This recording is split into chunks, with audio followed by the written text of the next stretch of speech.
Hi, and welcome to the channel. Here, I share Scareful stories. Stories to make you scared, make you think, make you wonder, and maybe, just maybe, make you a little more careful. Before we get into the Scareful story of the German Crossbow cult murders, please take a second to subscribe to the channel if you aren't already. When your channel is as small as mine is, every subscriber helps. And now, the Scareful story of the German Crossbow cult murders. As is typical of cases that happen in other countries where English is not the primary language, this one got a bit tricky because many of the articles were in German. But I was able to find some articles written in English that helped make the story a bit clearer. On Friday, May 10th, 2019, Torsten Weiss, 53, Kirsten Enders, 33, and Farina Kaspari, age 30, checked into a guest house in Passau, Germany. All three were interested in the Middle Ages and were on their way home from a jousting tournament. Each was dressed all in black, had multiple piercings, and wore black makeup around their eyes. The trio paid the owner for a 3-night stay and shared that they planned on doing a lot of sleeping and that they would probably not be seen until Monday.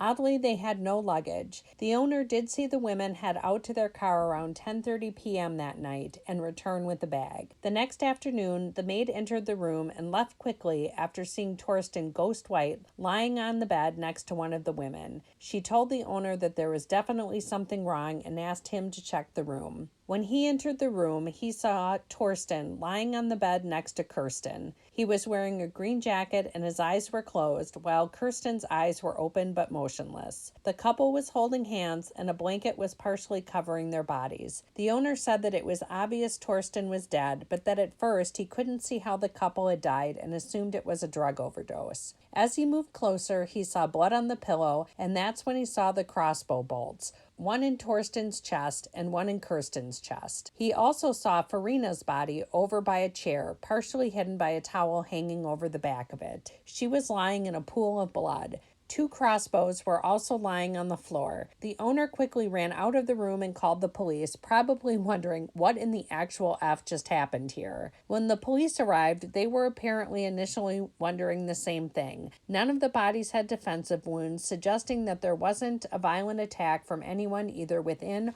or outside the group. Other guests at the hotel told the police that it had been a quiet evening and that they had heard no commotion or unusual noises in the guest house that evening. A hard rain that night may have covered up any sounds, or perhaps the group quietly put a suicide pact into action, with Farina killing Torsten and Kirsten and then turning a crossbow on herself. She died from a bolt to her neck. Police found a 3rd crossbow still in a bag that had been brought into the room. They also found wills for both Torsten and Kirsten. The next step wasn't just to find out exactly what happened and why, but to notify family members of the deaths. Investigators determined that Farina was living with a partner in Wittingen, around 400 miles north of where Farina apparently killed her friends and then herself. When police arrived at Farina's apartment, they were prepared to give her partner the sad news of Farina's death, but they weren't at all prepared for what they found, which was 2 more dead bodies. One was Farina's partner Gertrude, who was 35 years old, and the other was a 19-year-old named Karina. Police were stunned. How did these 2 women die? They had no obvious wounds, defensive or self-inflicted, and no crossbows were found in the apartment. It was natural to assume that all of the deaths were connected.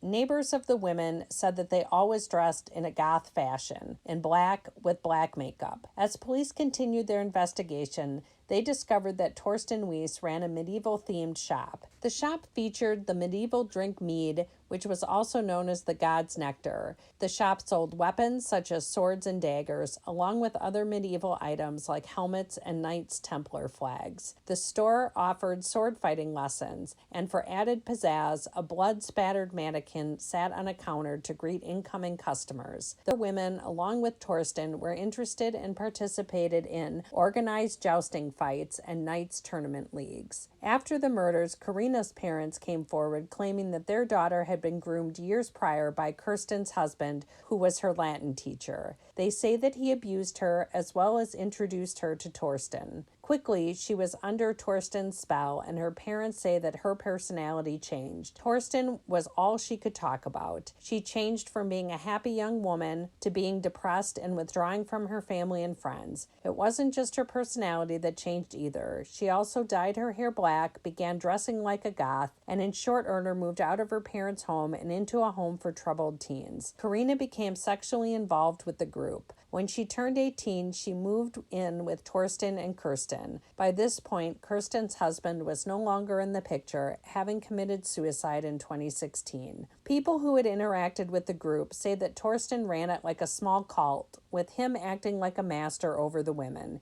He was described as domineering and intimidating, keeping the women under his control using psychological and physical abuse. A former martial arts student of Torsten said that although they were friends, he recognized that Torsten could be very manipulative. He added that his treatment of women was different from that of men and that Torsten was domineering. The more police investigated, the more a picture emerged of a sex cult with Torsten as the leader. It was stated that investigators suspect they were all members of a kind of sex circle with a focus on the Middle Ages. Torsten may have been the guru of the group. What investigators were never able to determine was exactly why the five chose to kill themselves. So, that's the bizarre, Scareful story of the German Crossbow cult murders.